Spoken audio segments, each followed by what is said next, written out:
Pero pwede na. May tubig na doon? Ah, Naglagay ka na ng tubig?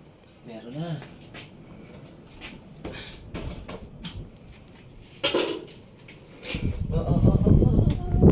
Sunod mo yung tola ko.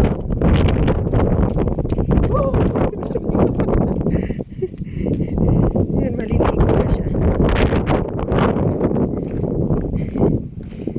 Nasa labas kasi yung toilet, yung paliguan. Ayan o. Sakto din eh. Parang makulo ko sa'yo eh. Ayan o. Ang lamig dito eh. Ito yung tinuluyan namin. 2.5 yung ganito. Yung ganito 2.5. Pero yung loob ano eh.